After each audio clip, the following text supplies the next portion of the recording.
मनोज जरांगे पाटील यांच्या उपोषणाचा आज 9वा दिवस आहे आणि आजही मोठ्या प्रमाणावर महिला असतील, इतर जे मराठा बांधव आहेत ते त्यांना भेटायला येतात, त्यांच्याशी बोलायला येतात आणि सगळ्यांची विनंती आहे की मनोज जरांगे पाटील यांनी उपचार घ्यावेत, त्यांनी काहीतरी ज्यूस प्यावा आणि त्यांच्या तब्येतीची हेळसाळ करू नये. आपण सरकारसोबत लढूयात. आपण आपल्यासोबत काही महिला आहेत की ज्या वेगवेगळ्या भागांमधून आलेल्या. ती ताई आलेली आहे आणि मगाशी खरं तर ती काहीशी भाऊक झाली होती त्यांच्याशी बोलताना. आम्ही बघितलं मगाशी तू भाऊक झाली होती. काय नेमकं तुझ्या मनात आहे? कुठून आलीस तू? मी करमाळावरून आली आहे आणि भाऊक ह्यासाठी झाले की मनोज दादांना उपाशी तापाशी असं पोरात अन्नाचा कण देखील नाही. 9 दिवस झालं, माणूस एक दिवस जरी उपाशी राहिला तरी त्याला कसं तरी होतं. हा माणूस 9 दिवस कसा उपाशी राहिला असेल हा विचार मनात आला, त्यामुळे मी भाऊक झाले. आणि सरकारला एकच सांगणं आहे, आम्हाला लवकरात लवकर आरक्षण द्यावं. मराठ्यांवर अन्याय जर केला तर तो तुम्हाला खूप महागात पडेल. आणि मनोज दादांच्या प्रकृतीला काही झालं, मनोज दादांचा केस जरी वाकडा झाला तर याला सर्वस्व सरकार जबाबदार राहील आणि सरकारला मराठे सोडणार नाहीत. तू कितवीत आहेस आणि आज सुट्टी होती तुला म्हणून आली आहेस? कधीपासून येतेस तू इकडे? मी 7वीत आहे आता आणि सुट्टी आहे, खरं तर सुट्टी होती पण मला खूप दिवसापासून यायचं होतं. मुंबईला पण जायचं ठरलेलं पण गर्दीत दादांना भेटता येणार नाही म्हणून आम्ही गेलो नाही. बट आज सुट्टी होती आणि आम्ही खूप लांबून आलोय, फक्त दादांना जवळून पाहायचं होतं. कोण कोण आले तुझ्यासोबत? तू एकटी आलीस? कोण आले? काय तू टीव्हीवर बघितलं त्यांची अवस्था परवा म्हणून तू आलीस? तुला काय वाटलं? काय वाटलं? हो, टीव्हीवर बघितलं आणि तिसऱ्या दिवशी त्यांची प्रकृती खूप नाजूक होती, त्यामुळे खूप काळजी वाटत होती. पण त्यांनी सलाईन घेतलं, आता बरेच चांगलं वाटतंय. फक्त सरकारने लवकरात लवकर आरक्षण द्यावं. आम्हाला असं वाटलं होतं की दादांवर उपोषणाची वेळच येऊन देऊ नये, पण आम्हाला एवढं नव्हतं वाटलं की सरकार एवढं निर्दयी असेल आणि एवढं दुर्लक्ष करेल आणि दादांवर ही वेळ येईल. सरकारने लवकरात लवकर आरक्षण द्यावं एवढीच विनंती. तुझं दादांना काय आव्हान आहे? कारण तू मगाशी बोलत होती की तुम्ही उपचार घ्या, तुम्ही काळजी घ्या. हा, कारण दादांनी उपचार घेतला पाहिजे. जसं आरक्षण महत्वाचं आहे तसंच त्याहीपेक्षा मराठा समाजाला दादा महत्वाचे. आम्हाला आरक्षण नाही भेटलं तरी चालतील पण आम्हाला आमचे दादा हवेत. आणि जर का दादांना काही झालं, दादांना आम्ही यासाठी सांगत होतो कारण त्यांनी खूप वेळा उपोषण केले, त्यामुळे त्यांची प्रकृती त्यांना साथ देत नाही, त्यांचं शरीर देखील त्यांना साथ देत नाही. ते मुंबईत देखील वाशीत म्हणाले होते की माझं शरीर मला साथ देत नाही, त्यामुळे आम्ही त्यांना उपचार घ्या असं म्हणतोय. दादांनी लवकरात लवकर उपचार घ्यावा आणि मराठा समाजाची ही विनंती मान्य करावी. तुम्ही कुठून आलेल्या ताई? कोण कोण आल्या तुमच्या गावात? आम्ही सोलापूर जिल्हा वैराग किंवा वैराग छोटंसं गाव एक सासुरे, यातून आम्ही सगळ्या महिला आलेलो आहोत. आणि खूप दिवसापासून आम्ही आमच्या गावामध्ये पण आंदोलन उपोषण सगळं केलेलं आहे. पण एकच म्हणजे कळकळीची विनंती होती की आम्हाला ही जवळून दादांना पाहायचं होतं. की आज मला एक सांगा, सरकारला एवढंच मला म्हणावंसं वाटतं की तुम्ही आमच्या जीवावर मोठं होत आहे. आमची सगळी तरुण पिढी तुमच्या इलेक्शनच्या वेळेस तुम्ही त्यांचा उपयोग करताय. आज तुम्हाला इलेक्शन पाहिजे ना, तुम्ही आमच्याकडनं तरुण पिढीकडनं तुम्ही मोर्चा काढता, तुम्ही तरुण पिढीच्या खिशामध्ये तुम्ही लालच देऊन तुम्ही सगळे एसीच्या गाडीमध्ये बसता, तुम्ही हायपाय बंगल्यामध्ये बसता, तुम्ही आमच्याकडनं पैसा लुटून सगळेही करून तुम्ही बसता. आज तुम्हाला जर इलेक्शन पाहिजे असेल ना, तर जसं आमच्या हक्काचं आरक्षण आम्ही मागा लागलो ना, तर तुम्हाला इलेक्शन पाहिजे असेल ना, तर तुम्ही ही उपोषण धरूनच तुम्हाला इलेक्शन मिळावं लागेल. मग तुम्हाला त्याची किंमत कळेल की तुम्हाला 9 दिवस असं उपाशी एखाद्या माणसाला तडपून तुम्हाला की काय मिळणार आहे ती. आज तुम्ही एका घरामध्ये जर उपाशी एक तास नाही तुम्हाला उपाशी बसलं तर कसं होईल? तुम्ही लगेच सांगता नोकर साकारला ज्यूस आणा, आम्हाला एसी ऑन करा, लाईट का गेली, तुम्ही ह्याला फोन करा, त्याला फोन करा. आज आमचा माणूस वरनं गरम आहे, आज उन्हाळा चालू व्हायला लागलाय, आज ते बिचाऱ्याच्या अंगावर सुद्धा व्यवस्थित नाहीये. कशासाठी? आज तुम्ही एक थेंब डोळ्यात आणून बघा बरं, रडू येतं का? आज आम्ही बायका इथं येऊन रडतोय. आज आम्ही इथं येऊन बायका, आज आमच्या ताई आल्यापासून रडतायत. काय उगाच डोळ्यात पाणी येतं का आमच्या? आज आम्ही हक्काचं मागतोय. आज आमचे लेकर रात्रंदिवस अभ्यास करू मरायला लागलेत. तुम्ही बी सरकार आहे, तुमच्या पोटी पण आज जन्म दिलेले लेकर आहे, तुम्ही त्यांच्यामध्ये भेदभाव करू शकता का? तुम्ही आमच्यामध्ये का भेदभाव करायला लागला? आम्हाला सगळा समाज सारखा आहे, आम्हाला फक्त सगळ्या समाजासारखा आम्हाला न्याय फक्त द्या. आमचं एवढंच मागणं आहे. आणि तुम्हाला इथून पुढे इलेक्शन पाहिजे असेल ना, तुम्ही ही अशा उन्हामध्ये खालून चटके वरनं जरा ऊन पडलं ना, मग तुम्हाला उपोषण राहून तुम्ही इलेक्शन मागा, तर तेव्हा आम्ही म्हणू की खरं सरकार आहे. हा ताई, बघितलं तर 9वा दिवस आहे, अजूनही कुणी भेटायला आलेलं नाहीये. पहिले बघितलं तर ते यायचे, काही चर्चा करायचे. आता चर्चा करायची पण इच्छा दिसत नाहीये, कुणीच येत नाही त्यांना भेटायला. नाही येतात. आम्ही प्रत्येक गावामध्ये सगळ्यांनी आंदोलन आहे. सरकारकडनं कुणी येत नाही. नाही, सरकारकडनं कोणीच नाही आलेलं सध्याला. पहिले येत होते पण आता काही दिसत नाहीये. आम्ही दररोज न्यूज पाहतोय, आज साक्षात त्यांना पाहिलेलं आहे. आम्ही छत्रपती संभाजीनगरहून आलेलो आहे 2 जण. माझ्याही मुलाला यायची इच्छा होती, त्यांना पाहायची इच्छा होती, पण तो काही कारणास्तव येऊ शकलेला नाहीये. आणि यांची ही अवस्था पाहून म्हणजे आज आम्हाला राहावलंच नाहीये. त्याच्यामुळे आम्ही त्यांना पाहण्यासाठी आलोय आणि आम्ही म्हणतोय त्यांनी पण त्यांची तब्येतीची काळजी घेतली पाहिजे. ते आहेत तर आम्ही आहेत आज. बरोबर आहे ताई, आपण बघितलं तर जसं यांना मी विचारलं, सुरुवातीला सरकारचं कोण ना कोण यायचं, चर्चा करायचं, अधिकारी असतील किंवा मंत्री असतील ते यायचे. आता कुणी येताना आपल्याला दिसत नाही. सरकार येत नाही, पण सरकार जेव्हा मतं मागायला आमच्या दारात येईल तेव्हा आम्ही दाखवून देऊ त्यांना की त्यांनी इथं कसे आले नाहीत वेळेवर. जे आज 9 दिवस झाले हे इथं विना अन्न आणि पाणी त्यांनी उपोषण करायला लागलेत. आज उन्हाचा चटका आम्ही 1-1.5 तास झालं तर आम्हाला तहान लागलेली आहे आणि हे कसे सहन करत असतील तर ते त्यांच्या ह्याच्यात जाऊनच त्यांना कळेल. आणि सरकार येत नाही तर आता सरकारला कळेल इलेक्शन आल्यानंतर की त्यांनी अन्न येऊन किती मोठी चूक केलेली आहे. जसं ताई म्हणाले की 9 दिवस, खरं तर इथे 1-2 तास बसणं पाण्याशिवाय अवघड आहे. 9 दिवस झाले पाण्याचा घोट घेतलेला नाही. सध्या सलाईन सुरू आहे 2 दिवसापासून. तुम्ही जेव्हा आला तिथे सगळी परिस्थिती बघितली, काय मनात वाटत होतं? सरकारने सध्या झोपेचं सोंग घेतलेलं आहे. झोपेचं नाटक केलेल्या माणसाला उठवता येतं, पण झोपेचं सोंग केलेल्या माणसाला कधीच उठवता येत नाही. आणि 2024च्या इलेक्शनमध्ये मराठा लोकच त्यांना उठवून दाखतील. तेव्हा कळेल मराठा म्हणजे काय आहेत. एक मराठा. सरकारला एक ना एक दिवस आमचं म्हणणं मान्य करावंच लागेल. जरांगे दादा हे आमचं दैवत आहेत. आज शिवाजी महाराजांच्या प्रमाणे आम्ही त्यांना पूजतोय. उद्या शिवजयंती आहे, पण आज आमची शिवजयंती खरी झालेली आहे. आमचा त्यांना साष्टांग दंडवट आहे. त्यांनी जेवण करावं, त्यांनी खावं प्यावं हे त्यांना विनंती करण्यास आम्ही इथं त्यासाठी इथं आलेलो आहेत. पहा, सरकारना पर्याय नाही आरक्षण दिल्याशिवाय. कुठंही जाऊ द्या, काही जाऊ द्या, आरक्षण दिल्याशिवाय त्यांना पर्याय नाही. आरक्षण त्यांनी नाही दिलं, नो आरक्षण नो इलेक्शन. तर एक सरकारला माझी कळवळीची विनंती आहे की आज जरांगे दादांचा 9वा दिवस आहे. उपोषण केल्यानंतरच कळतं उपोषण हे काय आहे. तर सरकारला वाटायला पाहिजे की आज एक 4 वर्षानंतर एक शिवाजी महाराजांसारखा नेता जन्माला आला. 400 वर्षापूर्वी नंतर शिवाजी महाराजांसारखा नेता जन्माला आला. ह्याच्या अगोदर सरकारला वाटलं की आपण अनेक उपोषणासाठी लढले, अनेकांनी भरपूर काही केलं, असं काहीतरी लाचलूच देऊन आपण ह्यांना ही करावं ह्यासाठी सरकारनं बरेचसे प्रयत्न केले. परंतु ह्या जरांगे दादांच्या रक्तामध्ये खूप काही मराठ्यांचं रक्त सळसळत आहे आणि त्यांनी त्यांच्या मराठी रक्ताचं त्यांनी आज 400 वर्षानंतर अंमलबजावणी केलेली आहे.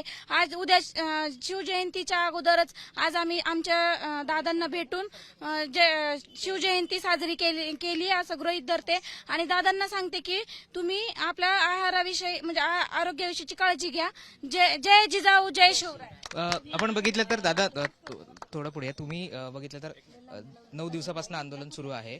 आता पुढची दिशा काय असणार? ते म्हटलेत की 20-21 तारखेनंतर अधिवेशनामध्ये जर काही झालं नाही तर आम्ही पुढची दिशा ठरवू. तुम्ही काय बघता त्याकडे? दादा जे बोलतील आम्ही ते करू. त्यांचं ते जे बोलतील आम्ही ते मान्य आहे आम्हाला. आम्ही आतापर्यंत छत्रपती शिवाजी महाराज आहेत त्यांच्या वंशजापासून आम्ही सर्व बघत आलो आहोत. आज आम्ही छत्रपती शिवाजी महाराज म्हटले की पूर्ण विश्वाचे आज आराध्य आहेत. तर त्याच आराध्यामध्ये आम्ही लोक मोडतो, पण आम्हालाच आरक्षण नाही. एवढे वर्ष झाले, एवढे वर्ष निघून गेले. आज एक जरांगे पाटील आमचे जे नेतृत्व करतायत आणि आमच्यासाठी जे लढतायत त्यांच्यासारखा आज नेता, मला तर असंच बोलायचं ते नेता आमचे आहेत. कारण की त्यांच्यामुळे आज आम्हाला आरक्षण मिळत आहे. नाही तर आम्हाला कोणी बघणारच देखील नव्हतं. आज आमच्या मुलांना जे आरक्षण मिळणार आहे त्याच्याने त्यांना नोकरी तरी मिळणार आहे. आमच्या कुठल्याच मुलाला अजूनपर्यंत नोकरी मिळाली नाहीये, एवढं शिकून सुद्धा, 15वी ग्रॅज्युएट करून सुद्धा. जे 2-3 महिन्यापूर्वी झालं की ते ज्यांचे कुटबी सर्टिफिकेट मिळतील त्यांना सर्टिफिकेट दिली जातील, गुणबी नोंदी सापडेल. तुमच्या गावात काय परिस्थिती आहे? नोंदी मिळत आहेत, नाही मिळत आहेत, शोधल्या जात आहेत, नाही शोधल्या जातात? आमच्या इथे आता जरांगे पाटील साहेबांनी जेव्हा नोंद करायला सुरुवात केली त्यापासूनच आम्हाला नोंदणी सुरुवात झाली. नाही तर त्याच्या आधी आम्हाला कोणीही विचारत नव्हतं. आमच्या परिस्थिती एकदमच बेकार होती. आता कुठे नोंदणी सुरू केली या लोकांनी का? की जरांगे पाटलांनी ते विषय काढले म्हणून ते नोंदणी आज त्याला कोणी चालू केली. नाही तर त्याच्या आधी आम्हाला कोणी विचारत देखील नव्हतं. सापडतात नोंदी गावात? काय परिस्थिती? हो, सापडले आहेत, नोंदणी तर सापडल्या आहेत. आता याच्या पुढचं जरांगे पाटील जसं बोलतील त्याचं आम्ही मार्गदर्शन पुढच्या दिशा करू. तुमच्या गावात नोंदी सापडल्यात का? हो, बीड जिल्ह्यात नोंदी नाही आहेत. मी आष्टी मुक्काम पोस्ट सहित मिरलोणी तालुका आष्टी जिल्हा बीड इथला आहे. आमच्याकडे एक नोंद नाही. आमचं ऑफिसच पिटून दिलेलं आहे पहिलं, म्हणजे त्याच्यात रेकॉर्डच नाहीये, पूर्ण पिटून दिले. आणि दरंगे साहेबाचं एवढं म्हणजे आम्हाला द्या कोणाच हो आज विचार करा. तुम्ही म्हणतात त्या विनंती करा कव्हर विनंती करा. यांच्या गाड्याच्या जाळपोळ करायला पाहिजे यांच्या. विचार करा.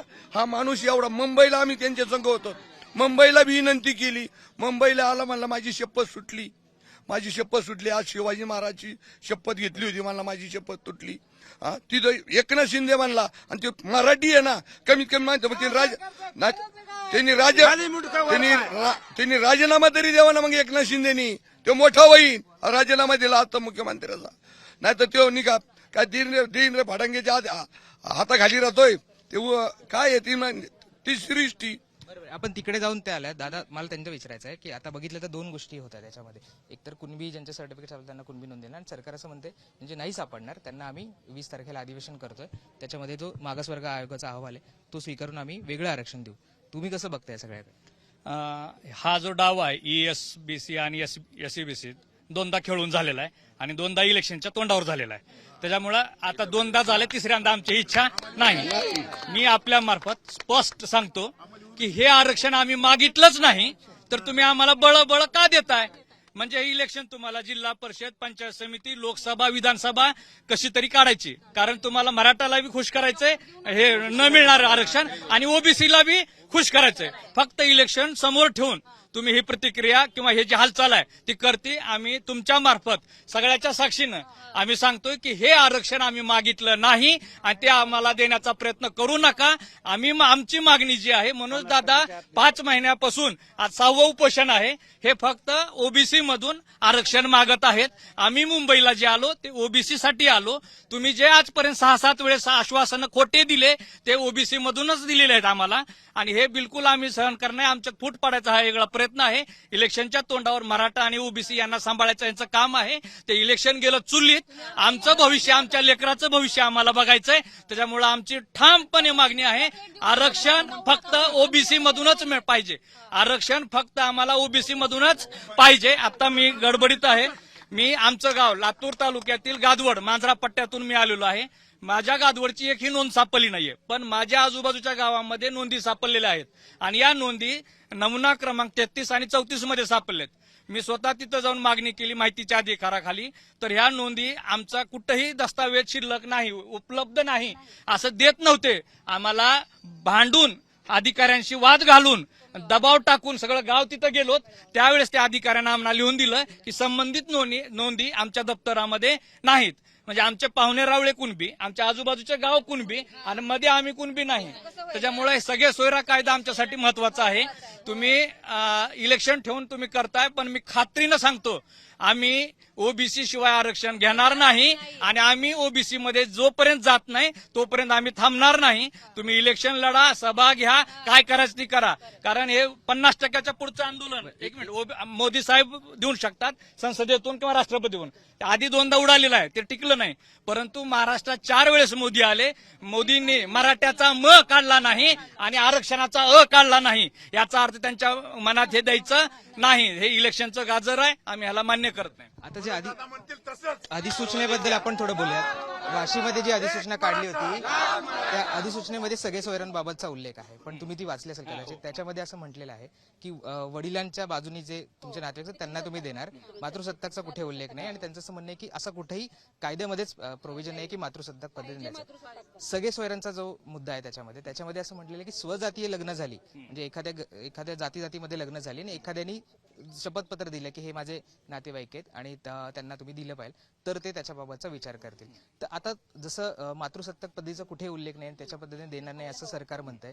तुमचं काय म्हणणं आहे? म्हणजे तिथे त्यांनी अधिसूचनेमध्ये स्पष्ट म्हटलेलं आहे पितृसत्ताक पद्धतीने देऊ आणि दुसरे म्हणजे सगळे सोयरे म्हणजे तुम्ही ज्या स्वजातीत लग्न केलं तर मग जे सर्टिफिकेट तुम्ही किंवा प्रतिज्ञापत्र लिहून द्याल त्याच्यावर आम्ही त्याचा विचार करू आरक्षणाचा. मुळात हैदराबादचं गॅझेट असेल, मुंबईचं गॅझेट असेल, या सगळ्यामध्ये सर्व मराठा हा कुणबी आहे. हे तुम्ही का मान्य करत नाही? बाकी दुसरं तुम्हाला हवं ते मान्य करता आणि हवं ते तुम्ही सोयीस्कर बाजूला ठरवता. आज माझी बहीण कुणबी आहे आणि मी कुणबी नसेल किंवा माझी बायको कुणबी आहे पण मी कुणबी नाही, हे कुठं असं होतं का दुसऱ्या ह्याच्यात? नाही, आम्ही कुणबीच आहोत. फक्त प्रॉब्लेम काय की राज्य बदलले, जिल्हे बदलले, तालुके बदलले, कार्यालय ह्या गावचं कार्यालय त्या कार्यालयाला गेलं, तुम्ही दस्तावेज ठेवले नाहीत. जे जे दस्तावेज, जसं माझ्या गादवडचं मी सांगतोय की दस्तावेज नाही असं तुम्ही तुमचा अधिकारी लेखी देतोय, ते जर दस्तावेज असता तर मी कोण राहिलो असतो? कुणबी.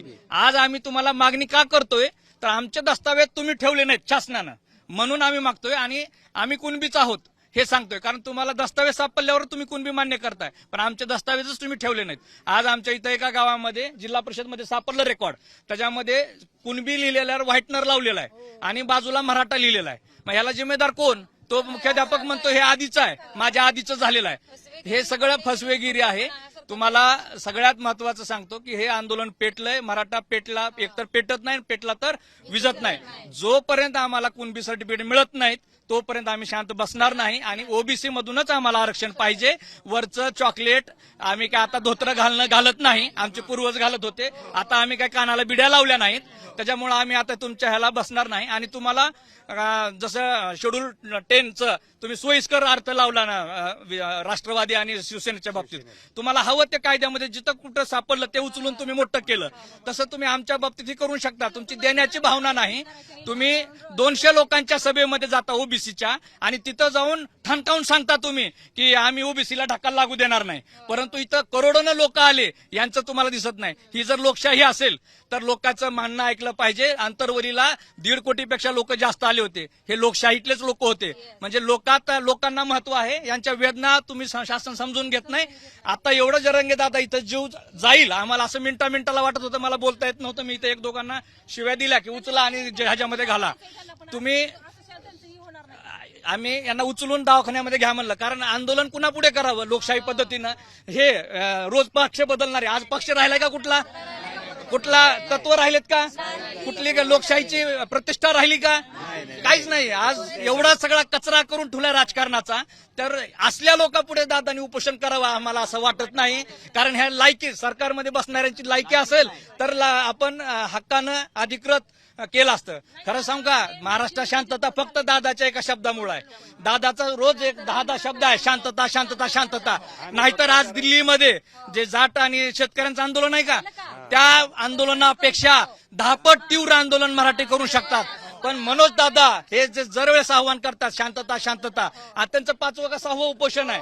अहो, त्यांना ज्यावेळेस, आता मी थोडं सायन्सचा माणूस आहे, ज्यावेळेस डिहायड्रेशन होतं, तुम्ही पाणी पित नाही, जेवत नाही, त्यावेळेस तुमच्या शरीरात होणारे बदल, पेशीमध्ये होणारे बदल, कुण्याही एका मिनिटाला जे रक्त नाकातून निघालं, जी शिर नाकातली तुटली, ती जर मेंदूतली तुटली असती तर दादा आपल्यात राहत नव्हते. त्याच्यामुळं ह्या लोकांपुढे दादानी आमरण उपोषण करू नये असं माझं मत आहे. कारण आधी 5 वेळेस झालं, 5 वेळेस त्यांनी लेखी आश्वासन दिले आणि 7 खोटं दिले. त्याच्यामुळे माझं असं म्हणणं येतं की दादानी हा पर्याय आता कायमचा बंद करावा उपोषणाचा आणि बसून आदेश द्यावा. अहो, ज्यांचं काही काम नाही ते लोक आदेश दिल्यावर रस्त्यावर. मला एक प्रश्न विचारायचा. आपण आता या सगळ्याबद्दल सविस्तर चर्चा केली, गोष्टींवर बोललो, अधिसूचनेबद्दल बोललो, पण तुम्ही जसं म्हणता की ओबीसी मधनंच आरक्षण हवं आणि ओबीसी मधनंच घेणार, मनोज जरांगे पाटील पण म्हणतात. काही नेते आहेत जे म्हणतात की बाबा तुम्ही आम्हाला ओबीसी मध्ये घालू नका किंवा आम्हाला कुणबीमध्ये करू नका, आम्ही मराठा आहोत, आमचं वेगळं अस्तित्व आहे आणि आम्हाला वेगळंच पाहिजे. मग तुम्ही त्याच्याशी कसं डील करणार? कारण आपण बघितलं अनेक नेते म्हणतात की आम्ही काही कुणबीत नाही, आम्हाला काही कुणबीमध्ये घालू नका, सरसकट अशा गोष्टी करू नका. त्याच्याकडे यावर मी एकच बोलेन, तुम्ही बघताय, ऐका ना, जो माणूस आपल्या बापापेक्षा जवळच्या चुलत्याला धोका देऊ शकतो, बरोबर आहे, अशोकराव चव्हाण सारखा माणूस 2दा मुख्यमंत्री राहिलेला तोंड बारीक करून का होईना तो दुसऱ्या पक्षात जाऊ शकतो. हे सगळं समजून घेतलं तर तुम्हाला लक्षात येईल की हे नाईलाज आहे. आणि बिस्किट टाकल, धमकी म्हणा किंवा बिस्किट, या बिस्किटावर पळणारे हे कुत्री आहेत आणि म्हणून यांची ही भाषा आहे. मालकाला इमानदारी दाखवायची. यांच्या मागं यांच्या घरचे नाहीत, जवळचे नाहीत, गावातले नाहीत यांच्यासोबत. आज वास्तव आहे, मनोज दादा सोबत सगळे आहेत, करोडोनं लोक आलेले आहेत. त्याचं कारण आहे इथं इमानदारी. आणि हे लोक फक्त स्वतःची प्रॉपर्टी कशी शाबूत ठेवता येईल, स्वतःची केलेले भ्रष्टाचार कसा झाकता येईल, यासाठी हे लोक फक्त मालकाच्या नुसार, एक मालक आहे त्याचे 10 तोंड आहेत रावणासारखे, आणि हे 10 तोंडापैकी एक तोंड बोलायलेलं आहे. बरोबर आहे का? प्रत्येकाला वेगळी भूमिका.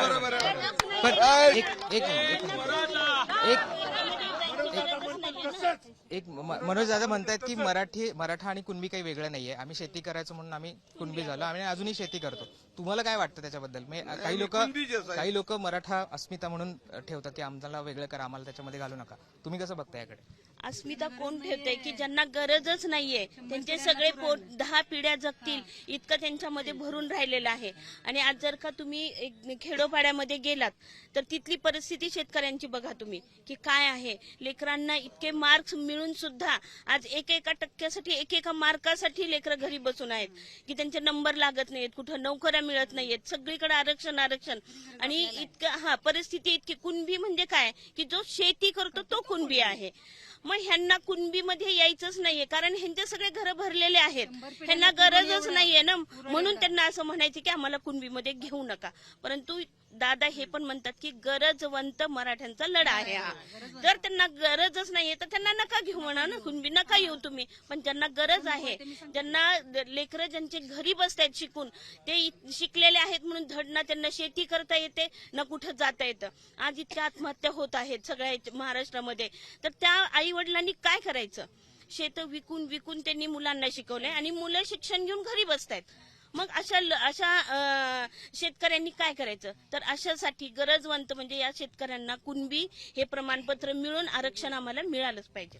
आपण बघितलं तर नारायण राणेंनी पण ट्विटरवर जरांगेंना म्हटलं होतं की तुम्ही कसं आंदोलन करताय, थोडं आव्हान पण दिलं होतं. काय वाटतं तुम्हाला?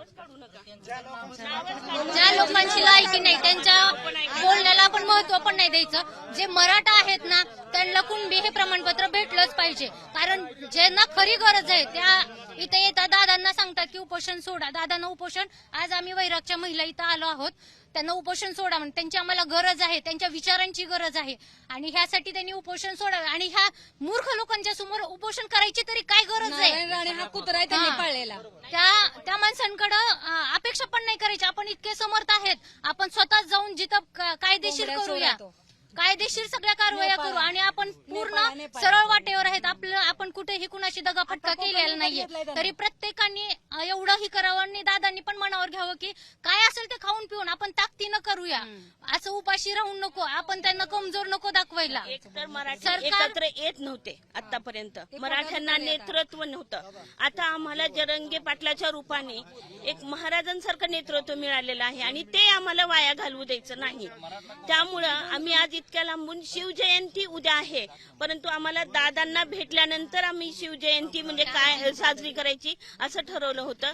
तर दादांना आमची कळकळीची विनंती हीच आहे की तुम्ही लाख मेले तरी चालतील, पण लाखाचा पोशिंदा नाही मेला पाहिजे. तर दादांनी त्यांच्या तब्येतीची काळजी घ्यायची आणि त्यांचा एक आदेश मराठ्यांना काफी आहे आणि मराठा त्यांच्या एक आदेशावर काय करायचं ते हे लढतील. आता तर आपण खरं तर लोकांच्या प्रतिक्रिया बघितलेल्या आहेत, तीव्र प्रतिक्रिया आहेत आणि आरक्षण घेतल्याशिवाय आम्ही हटणार नाही असं सुद्धा म्हटलेलं आहे. आता बघणं महत्वाचं असेल की 20 तारखेनंतर मनोज जरांगे पाटील काय भूमिका घेतात आणि त्यांच्या आंदोलनाची पुढची दिशा कशी असणार आहे. कॅमेरा पर्सन मंदार चव्हाणसह राहुल गायकवाड, अंतरवाली सराठी, मुंबईत.